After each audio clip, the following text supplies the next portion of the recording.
Hey everyone, and welcome back. Today we're doing a deep dive on entrepreneurship. Okay. More specifically, we're looking at a roadmap to potentially achieving some serious financial success within a year, Yeah. feeling ambitious. We're going to be taking a close look at Ryan Daniel Moran's book, All right. 12 Months to $1 Million. Are you ready to dive in? I'm ready. I am too. So one of the things that really struck me about this book is that it's not just about like the mechanics of making money, Right. It really emphasizes like a mindset shift. Mm-hmm. It emphasizes the mindset that kind of sets apart those entrepreneurs who really make it big. Absolutely. And I think one of the most interesting aspects of the book is it really focuses on that, like you said, mindset shift that Yeah. sort of sets successful entrepreneurs apart from, Yeah. the rest. It's not just about like becoming a millionaire. Right. It's about kind of changing the way you think about business and value and all that. Exactly. Yeah. So the book kicks off with this really great anecdote about Ryan as a kid. Mm-hmm. He's asking his dad, who's a teacher, what does $1 million look like? Oh, wow. Even back then, I guess he was thinking big. But Yeah. what I really appreciate is the book doesn't just dwell on that like make money aspect. Yeah, it's not all about the money. Right. There's so much more to it. Exactly. It emphasizes this concept of creating value. Yeah. Not just extruding it, Right. It's not about just taking a piece of the pie. It's about baking a bigger pie. Yes. That- The perfect analogy. Baking a bigger pie instead of just fighting over, Yeah. crumbs. Yeah. I love that analogy. It really emphasizes that true success comes from, identifying those needs that aren't being met and finding solutions, providing that value to your target customer. So how does Ryan lay out this path, this roadmap to $1 million business? Well, he actually gives us a very clear 12-month roadmap broken down into 8 key steps, Oh, okay. which is nice. It's Very digestible. very systematic, Yeah, I like that. taking you from that initial spark of an idea all the way to, Yeah. hopefully a thriving business within a year. 8 steps, 12 months. Right. That honestly sounds very Achievable. Right. achievable. Yeah, like, I could see Yeah. that broken down into monthly goals or even weekly goals even. Totally. And it's, each step builds on the other. So Okay. you're constantly, progressing and moving forward. So can you give us a sneak peek into some of these steps, maybe a couple that stood out to you as particularly interesting or helpful? Yeah, absolutely. So one that I found fascinating is called Stacking the Deck. Stacking the deck. Okay. And it's basically about building an engaged audience before you even launch your product. Oh, wow. Imagine having a line of like eager customers ready to buy as soon as you open, your virtual door. That's amazing. That's power, right? It is. That's powerful. Because you're already building that momentum. Exactly. It's not just, hey, world, here's my thing, Yeah, Right. It's more like, oh, everyone's been waiting for this. Exactly. It's like creating that buzz Yeah, before a movie premieres. exactly. You want to get people excited and talking about it. It makes me think about Yeah. like any product launch where there's like a waiting list or, Inclusivity. yeah, like, oh, you're one of the special few who gets access to this early. Absolutely. And, and the book actually goes beyond just the hype.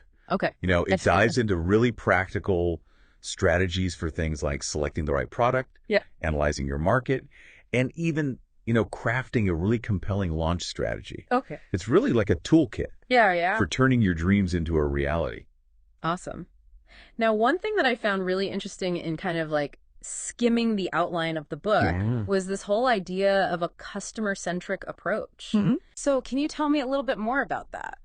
Absolutely. This is where things get really interesting, I think, Okay. because Ryan really emphasizes this idea of identifying your ideal customer. He Right. calls them the person. Oh, yeah. And he really encourages you to build your entire brand around that person, their needs, their aspirations. Okay. It's not about trying to please everyone, Right. You can't be everything to everyone. Exactly. Yeah. You really need to laser focus on who you're serving. And serve them really, really well. Exactly. Yeah. So I know Ryan talks about the success story of RxBAR, Oh, yeah. Great example. which was started by 2 CrossFit enthusiasts. Uh-huh. And They specifically targeted their fellow athletes, right? Right. They saw a need Yeah. for like a no BS protein bar with real ingredients. Yeah, that really resonated with That resonated with their audience. And they ended up selling their business, I think, for like I don't know. $600 million,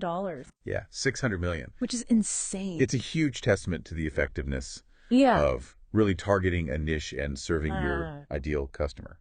You don't need to be a mass market product Not at all. to have massive success. You don't need everyone. Exactly. You just need the right people. Are there any other examples that that show this concept of knowing your customer equals success? Oh, absolutely. Tons. I mean, Yeah. look at Bulletproof Coffee. You know, Yeah. the founder, Dave Asprey, was targeting high-performing individuals. Okay. You know, CEOs, athletes, people who wanted that energy boost without the jitters. Yeah. And his whole upgraded coffee concept really resonated with them. Right. You know, so it's a saturated market. Yeah. But he found his niche. He found his people. Exactly. So I guess even in a crowded space, Yeah. it really comes down to how you position yourself. 100%. It's about, you know, who you are and how you present yourself. Like think about the world. Black Rifle Coffee Company. Oh, yeah. Totally different. They're targeting, a completely different demographic. Completely different. Yeah. Yeah. Like, those kind of rebellious anti-establishment types. Right. But essentially, it's the same product. It's coffee. Yes. But their branding, their messaging, their whole vibe Yeah. speaks to a different person. Right. Yeah. So it's not just the product, it's the story you're telling Exactly. and who you're telling it to. 100%. Okay, so we've touched on this concept of stacking the deck a couple of times now. Yeah. But I want to dig a little deeper because the idea of building this engaged audience Yes. before even having a product is super intriguing. It's powerful. Yeah. So how do you stack the deck in the world of entrepreneurship?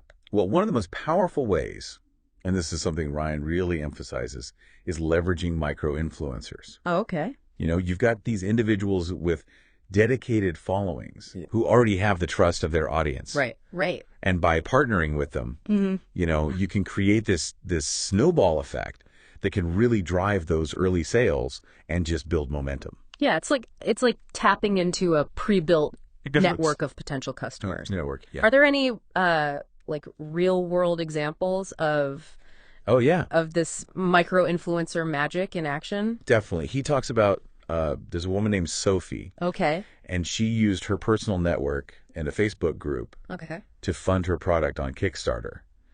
And she actually generated $1 million Wow. in a month In a month. just from pre-orders. That's amazing. Yeah. That really shows the power of leveraging a community that you've already built. It does. It shows that, you know, achieving that rapid success Yeah. requires more than just having a great product. Yeah. It's about understanding your customer, Right. positioning your brand strategically, Yeah. and then utilizing pre-marketing. You know, to build that initial momentum, Right. it all works together. So what happens? What happens after that initial launch? Right. Because the journey doesn't It doesn't stop there. just end there. No. Right. You're right. The launch is just the beginning. Yeah. And Ryan actually dedicates a good portion of the book to addressing those challenges Okay. that entrepreneurs face after a successful launch. Right. So it's not like, okay, you launched, you're good to go. Yeah. There's still a lot to do. Yeah. So what kind of insights does he offer, like for navigating those post-launch waters? Well, he emphasizes things like managing your inventory effectively. Yeah. You know, reinvesting your profits strategically, and even, you know, seeking outside capital when necessary Right. to fuel that continued growth. It's like you're constantly leveling up Yeah. in a video game, you know. Oh, I like that. Yeah. Each stage brings new challenges, and you need New strategies. new tools Absolutely. and a new mindset even. Yeah. Yeah. So he shares the story of Nested Naturals, which is a supplement company, and they faced some inventory struggles They did. after a successful launch, right? Right. Because they had to, you know, scale their operation so quickly. Meet the demand, Yeah. right? Exactly. That sounds like a good problem to have. It is a good problem. Yeah. But it's still a problem. It's still a problem you got to solve. You got to figure it out. So how did they end up overcoming those inventory challenges? Well, they really stayed lean and focused. Okay. They doubled down on what was working, and they reinvested Oh, those yeah. profits back into the business. So they didn't just like go out and start Didn't get distracted. living the high life. Exactly. They kept their eye on the prize. And in the end, they scaled to $1 million Wow. in monthly revenue. That's impressive. Yeah, so they really turned those early struggles into fuel Yeah, yeah. for greater success. And that brings us to this idea of, it's not just about managing logistics and finances. It's also about having that long-term vision. Exactly. Right? It's about building a brand.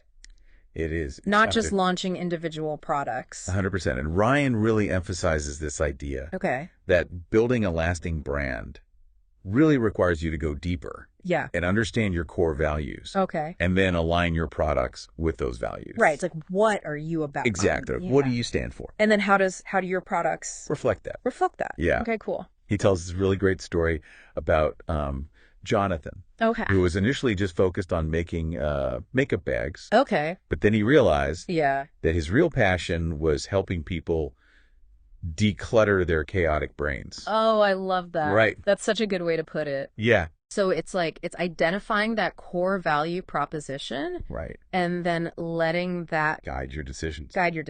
Yeah. What about those entrepreneurs who are maybe looking for a quicker exit strategy? Oh, yeah. Does the book touch on that at all? Absolutely. So Ryan actually talks about, selling your company as a potential goal. Okay. Especially if you're achieving that significant success within that 12-month time frame. So it's not just about, building a business for the long haul. No. It can also be a stepping stone. A different, bigger thing. Exactly. Okay. He mentions Jeremiah Klingman, who sold his fitness company for millions at the age of 21. Wow, 21. 21. That's amazing. Yeah. Achieving what, some entrepreneurs spend their whole lives, working towards. Yeah. He did it at 21. Yeah. That's incredible. But I imagine selling a company, especially one you've put so much into. Oh, must be a really complex, a huge decision. And it can be really emotional too. Yeah. It's like your baby in a way, right? It is, yeah. And Ryan actually talks a lot about the importance of finding the right buyer. Okay. Someone who aligns with your values. Yeah. Who will care for your baby, as you said. So it's more than just a financial transaction. It's way more than that. It's about making sure that your company is in good hands. Right? Yeah. That it's going to, continue on in a way that you're comfortable with. Exactly. Okay, I like that. But, I think it's important to sort of zoom out for a second. Okay. And talk about the bigger picture. Yeah. Because Ryan also shares this personal reflection. Okay. Where, he achieved his $1 million goal. Yeah. But then found himself in a bit of a funk. Oh, that's interesting. Which is kind of surprising, right? Yeah, you'd think that, You'd think hitting that big financial milestone would be pure happiness. Bliss. Yeah. So what caused this funk? Well, he realized that, he was so focused on the goal itself. Yeah. That he hadn't really considered what came after. Oh, so it's like reaching the mountaintop and realizing you didn't plan the descent. Pack a jacket. Yeah. You didn't bring water. Exactly. Yeah. Okay, I got to the top, but how do I? What now? Right. So this realization actually led him to a key insight, which is the importance of mentorship. Oh. And surrounding yourself with people who inspire you, who challenge you, and who can support you too. Absolutely. Yeah. I know he talks about meeting his mentor, Travis, at a nightclub, right? Yeah, at a nightclub, of all places. Seems like an unlikely place. You wouldn't expect it, right? To find a life-changing connection. Yeah, but it just goes to show you. That mentorship can come from anywhere. Yeah. And what's cool is that Ryan was drawn to Travis's energy. Okay. And his, willingness to share his knowledge and his experience. So it was more than just, what Travis had accomplished. It was also his personality. His attitude, his demeanor. Yeah, exactly. So I guess it's about finding those people who resonate with you. Yeah. Who've walked a similar path. And who can offer that insight. Yeah. Based on their own experience. And Travis ended up being really instrumental in Ryan's journey. Okay. offering support, advice, even connecting him with valuable contacts. So it was more than just learning from experience. It was also benefiting from Travis's network. Network, exactly. And really his belief in his potential. In Ryan's potential. Yeah. So it really emphasizes that success isn't just about individual effort. No. It's about leveraging those relationships. Those relationships, yeah. And seeking out guidance, yeah. Yeah. From people who can help you. To help you along the way. Yeah, it's like having a Sherpa, guide you through the tricky terrain. Absolutely. It's like having your team of cheerleaders and advisors. Pushing you to your full potential. What about someone who's starting, completely from scratch? Yeah. Limited resources, no real experience. Right. Is this whole, $1 million dream even possible for them? I think Ryan firmly believes that anyone with enough drive and dedication can achieve this. Okay. So it's not I've seen it. Your background. He's seen it happen countless times.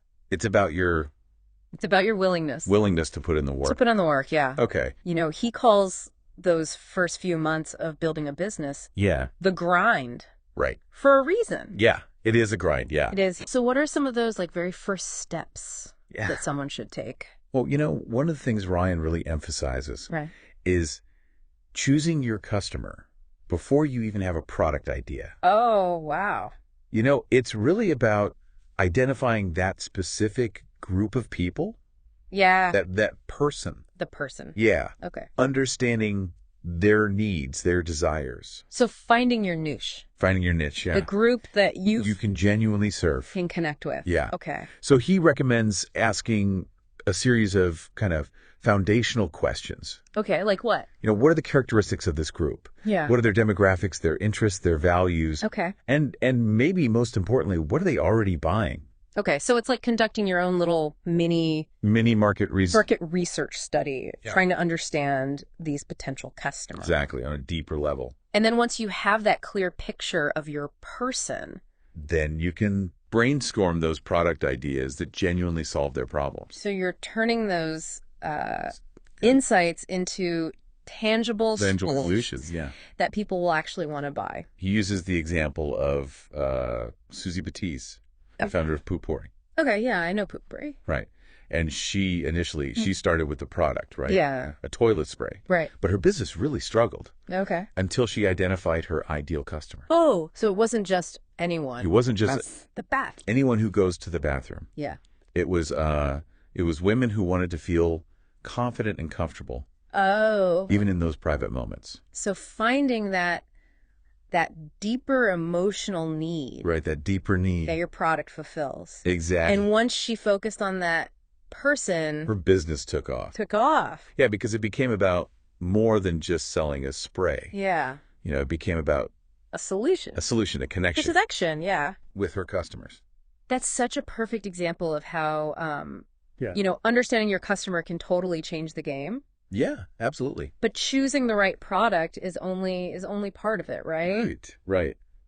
You also have to figure out how to bring it to market. Exactly. How to actually create it. So Ryan talks about this idea of identifying your gateway product. Okay, gateway product. Which is essentially that first product that you launch to kind of introduce your brand. So it's not just any product. No. It's the product that opens the door. Exactly. Yeah. It's the one that sets the stage. Okay. And establishes that identity. And then hopefully leads to future launches. Exactly. And yeah. He actually brings up Bulletproof Coffee again as an example. Okay, yeah.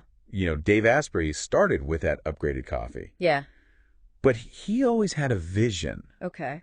For expanding into a broader range of high-performance products. So it was like that first domino? Exactly. Yeah. The gateway. That set everything else in motion. Exactly. Okay, so I guess it's about thinking beyond that initial launch. Right.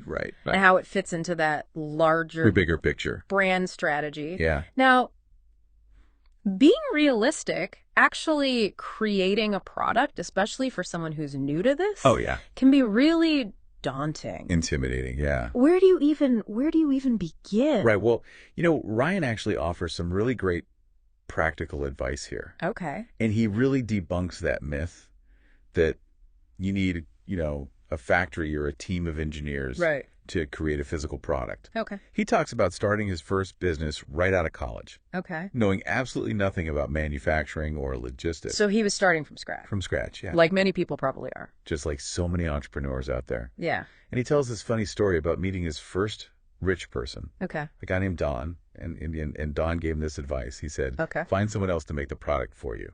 Straight to the point, huh? Straight to the point, yeah. Which I guess is a good lesson in focus. Focus, Yeah. Focus on your strengths. Outsource the rest. Exactly. And luckily, there are a lot of resources available these days, right? So many resources. Like, I know Ryan mentions Alibaba.com. Oh, yeah, great reason. Which is this massive it's huge online marketplace where you can connect with manufacturers all over the world. It's like a global directory for product creation. That's incredible. It is. It is. But even with, manufacturers developing a quality product requires a lot of attention to detail. Attention to detail, right? Yeah. You can't just you can't just throw it over the fence and be like, make this and hope for the best. Hope for the best. Right. And Ryan and his business partner, Sean, they learned this firsthand. Okay. When they launched their own yoga mat company. And, they ordered samples from different suppliers. They compared them. Yeah. They pinpointed areas for improvement.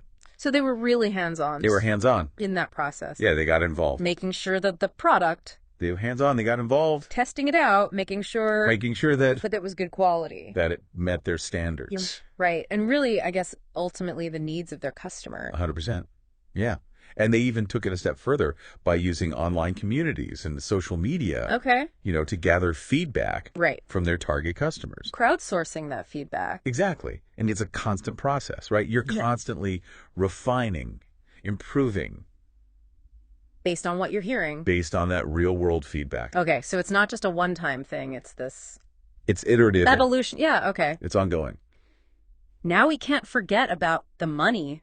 Right. Ordering inventory. Especially for a new business. It can be a big investment. It can be, yeah. Especially if you're, bootstrapping. Yeah. So how do you kind of manage that risk? Right. Well, he suggests starting small supper, ordering a limited quantity. Okay. To test the waters. Dip your toes in? Exactly. Yeah. Mitigate that financial risk while still building momentum. Okay. He shares a story about Hanny, an entrepreneur who launched a successful travel bag company. Okay. And she started cautiously. She ordered 1,000 units. Okay. For her first launch. Just to see how it went. Just to see how it went. And then did she learn kind of quickly about managing that inventory as her business grew? She did. Yeah. She saw the danger of overspending on inventory before, proving the demand. Right. You don't want to be stuck with a warehouse full of... Exactly. She saw other entrepreneurs make that mistake, get stuck with all this product they couldn't sell. Okay. So balance ambition with planning and testing. Testing, absolutely. Okay. What about funding those early inventory orders? Yeah. What if you don't have a lot of savings or access to investors? Right. Well, Ryan suggests exploring options like bank loans, lines of credit, even crowdfunding platforms like Kickstarter. Right. He even mentions Cabbage.com, which offers crowdfunded loans specifically for businesses. So there are definitely alternative funding sources out there. Oh, yeah. Even for those who don't fit the traditional investor mold. Absolutely. Oh, okay. Good to know. But what about seeking out investors? When is the right time to do that? Yeah. So Ryan actually advises against seeking investment too early. Okay. He really believes in proving your concept first. Okay. So show that you can generate sales. Yeah. Get some traction. Traction, exactly. Before you go looking for that. Because investors want to see their money amplify something that's already working.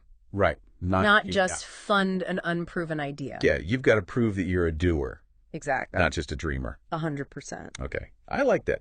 Now let's shift gears a little bit to marketing. How you reach those first customers and convince them to buy your product. This is a big one, and Ryan devotes an entire chapter to this idea of stacking the deck before your product launches. Right. We talked about that a little bit earlier. Yeah. But I'd love to go a little deeper. Yeah, absolutely. It's all about having those eager buyers ready to purchase the moment your product goes live. So like creating that virtual line of excited customers. Excited customers, yeah.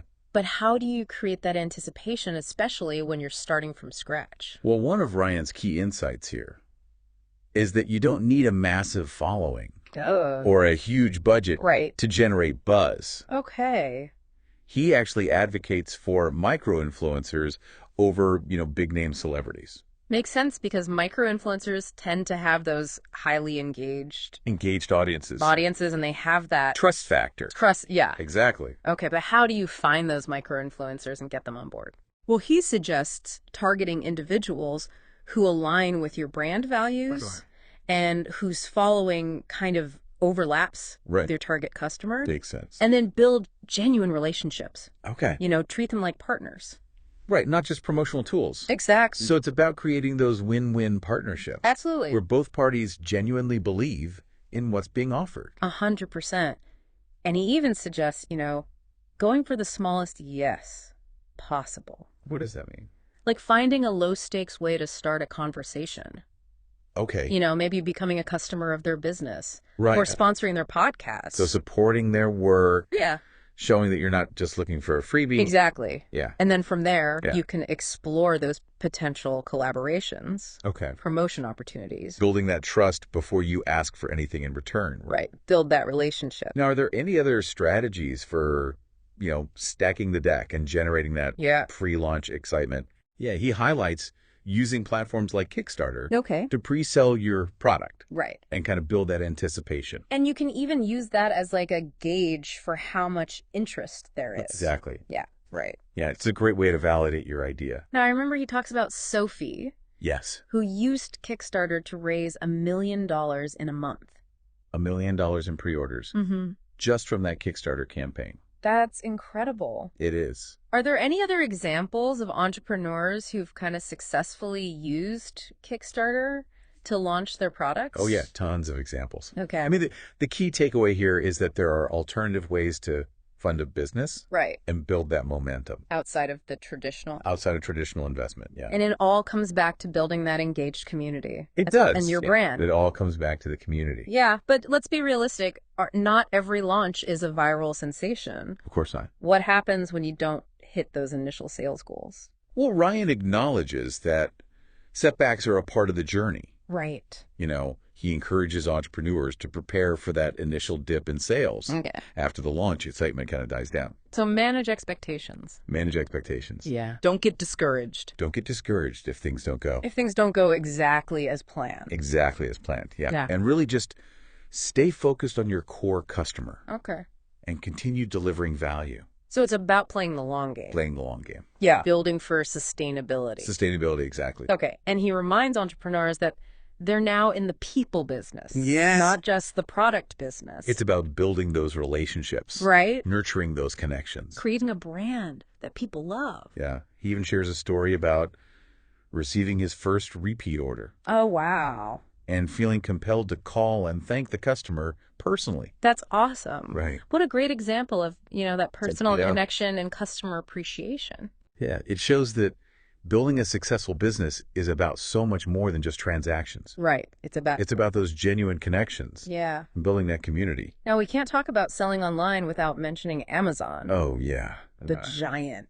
The 800-pound gorilla. Exactly. So Ryan points out that Amazon can be amazing. It can be. For reaching a huge audience. It's true. And generating significant sales. It's like having a storefront on the busiest street in the world. Exactly. But I imagine there are downsides. There are. To relying solely on Amazon for sales. Right. He actually cautions against over-reliance on Amazon. Okay. It's important to build your own brand presence. Right. Diversify your sales channels. Don't put all your eggs in one basket. Exactly. Don't let Amazon dictate your entire business. But selling on Amazon is super competitive. It is. How do you stand out in that crowded space? Well, Ryan emphasizes the importance of optimizing your product listings. Okay. Really utilizing those customer reviews and even using Amazon's advertising platform. Okay. And, staying up to date on their algorithms. Right, because those are always changing. Always changing. Yeah. You got to stay on top of it. So it's about playing by the rules while still finding creative ways to differentiate. Yourself. Yeah. Okay, now let's talk about managing inventory, especially for a rapidly growing business. Yeah. I remember Ryan shared a story about running out of stock during a that was crucial period for his company. tough lesson learned. Yeah, so I guess that emphasizes the need for a system A system, yeah. to forecast demand and make sure you have enough inventory on hand. Forecast demand, yeah, absolutely. Because you've got to find that balance between having enough Right. to avoid stockouts while not overspending. Right, you don't want to tie up And tying up too much capital. too much capital, exactly. Yeah, okay, so what are some of the tips that he gives for inventory management?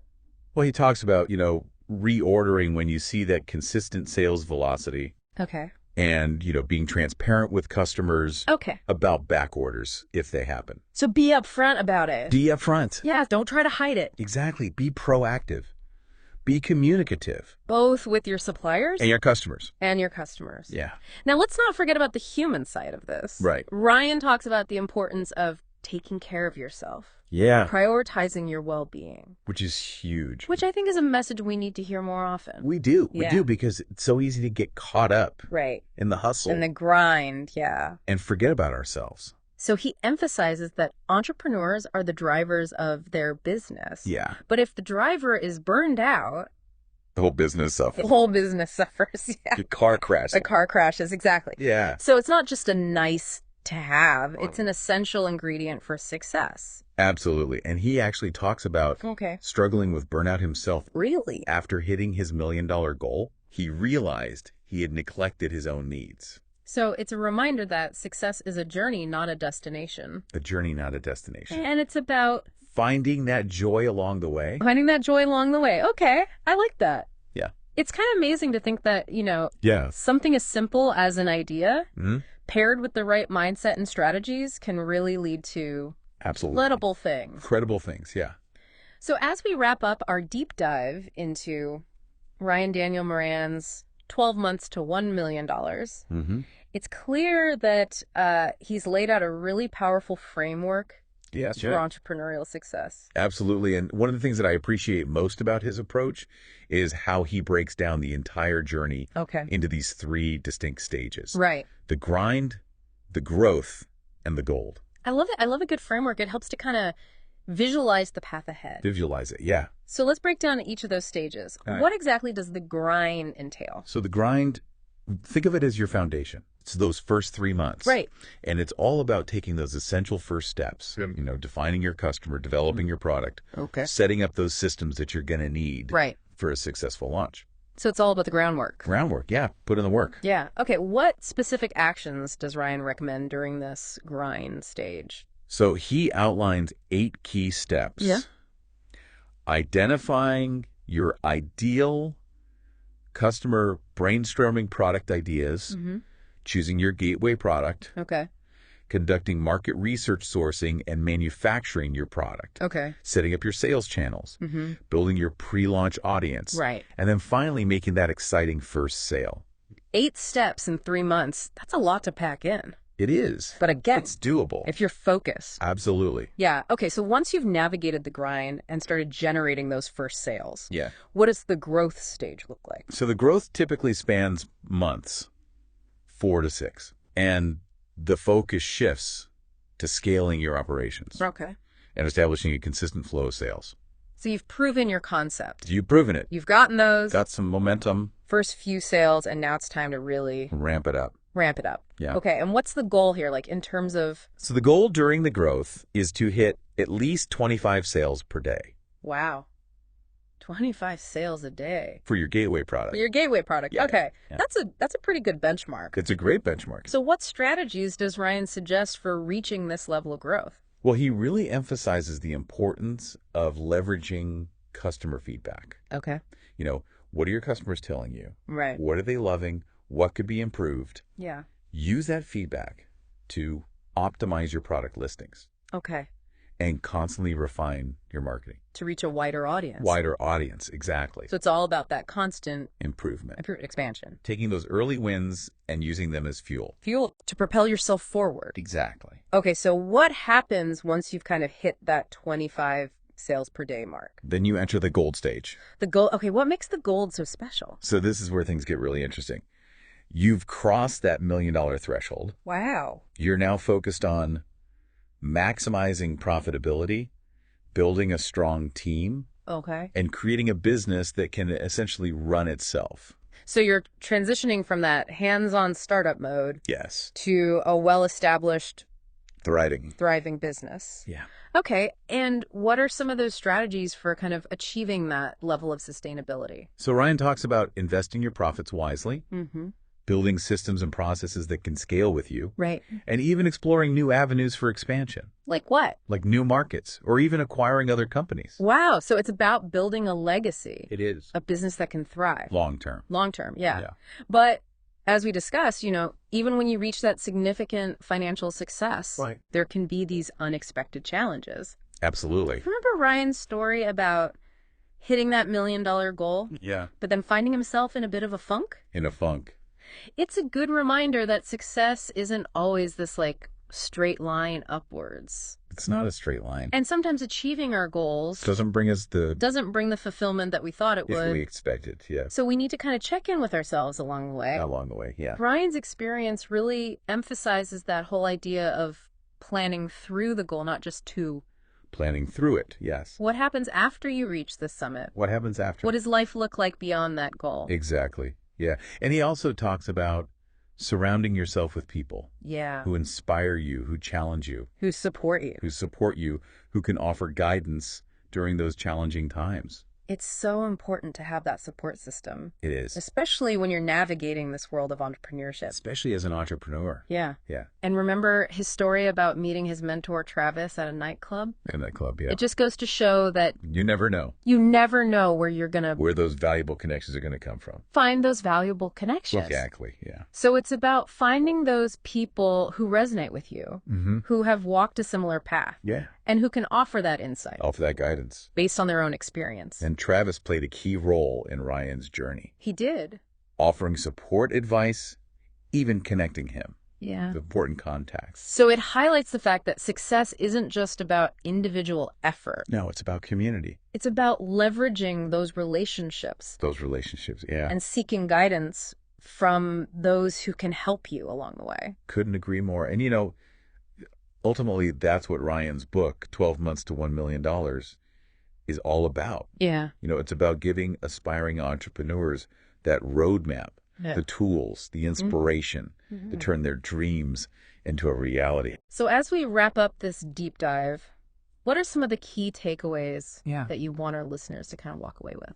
Well, I'd say the biggest one is that building a successful business is about more than just having a great product. Right. It's about understanding your customer, Mm-hmm. creating genuine value, Yeah. and building a brand that resonates on a deeper level. I think that's such an important message. It's about the journey. Yeah, it's about finding that fulfillment in the process. In the process, yeah. And connecting with your customers. Connecting Yeah. in a meaningful way. In a meaningful way, yeah. And remember, you don't have to do it alone. Never alone. Seek out mentors, build a supportive network, Absolutely. leverage the resources that are available to you. So many resources out there. The entrepreneurial journey can be challenging, It can be. but it's also incredibly rewarding, It is. especially when you have the right people and strategies in your corner. 100%. So to our listener, we encourage you to take what you've learned, From this deep dive apply it and apply it to your own journey. to your own journey. Yeah. What are you passionate about? What problem are you driven to solve? Think about it, explore it, and most importantly, Take that first step. take that first step. Yeah, we're excited to see what you create. We are